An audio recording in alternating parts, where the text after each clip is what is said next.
In this short video, I'm going to show some of the features of Microsoft Excel that you can use in engineering applications. Here I have some data that we collected of a mosquito's position and time that we might want to be tracking using some video analysis software.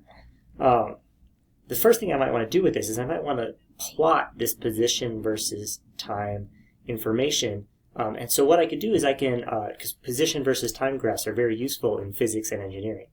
To plot this, I'll highlight the data and I'll click the Insert tab. And the key chart that we're going to use in engineering is usually going to be a scatter chart. So I'm going to click on, up here, I'm going to click on Scatter.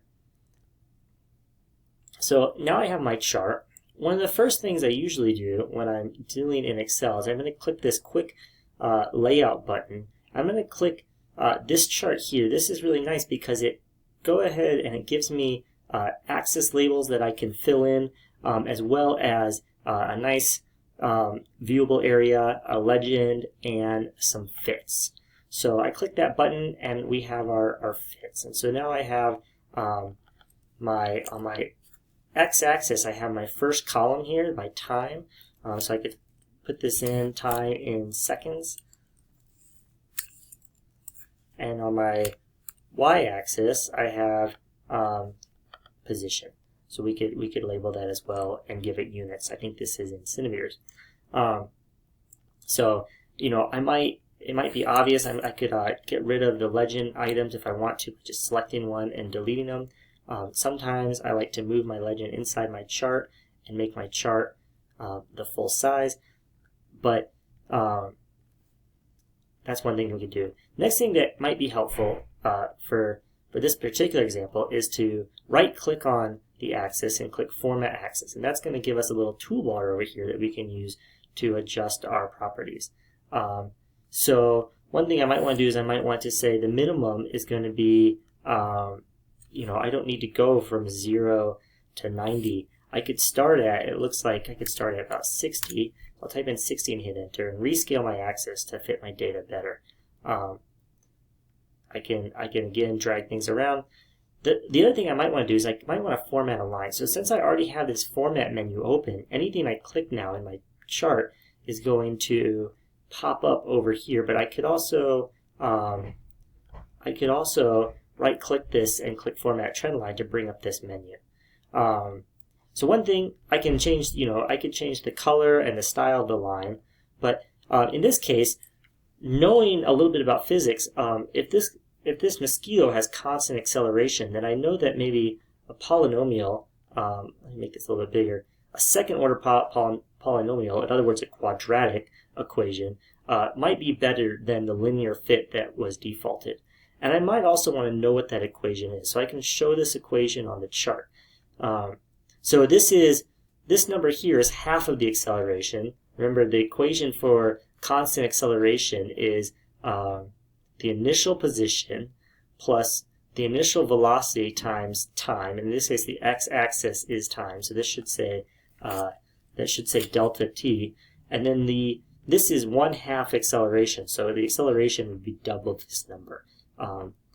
So I can adjust that. I could do the same thing. I could choose a linear fit. Seems to be fitting this data pretty well, but I could again click on this trend line and I could make it a quadratic trend line as well if I thought that was a better fit. I can display the equation on here. If you're playing around with fits, one thing you can also do is you can click on Display Art Squared. The closer this number is to 1, the better the fit is to the line. But you have to be really careful with just choosing random types of lines, because you could get something that fits the data but doesn't actually describe the physics behind what's going on. So if I bump this up to a fourth-order polynomial, that gives me a really, really good fit. As a matter of fact, the line is passing through all my points, but it's not actually describing what's going on in this problem. If I use this model to try to predict a future point, I'm going to get something way off. So you have to be careful with that. Just a couple other real quick features that you can do in Excel. So here I have my plots, and that's kind of how you can plot. You can play around with the formatting and stuff like that. You can also type equations in the cells. So if I wanted to know the velocity between any 2 points, remember velocity is changes, so I could write, maybe I want to calculate the velocity in the x direction. Velocity is equal to change in x over change in time. So I could type an equation. We're always going to start an equation. So I click in the cell. We're always going to start an equation with the equal sign.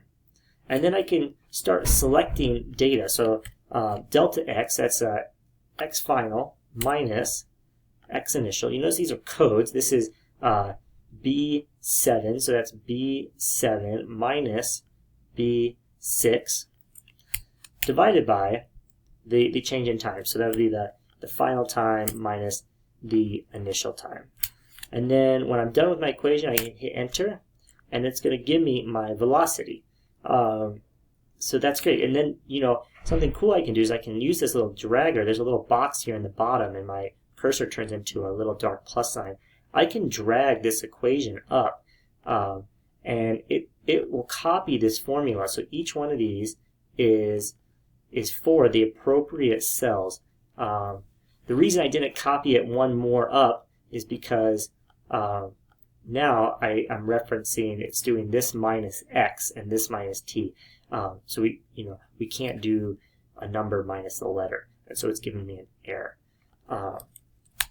So I can do that. Some other cool things you could do if you wanted to know the average velocity. I could type in equals, and there's a lot of different functions. So as I type in average, average is a function here, and it says returns the average of its arguments. And so I can do it. I can click that. Average is what I want. ARAG.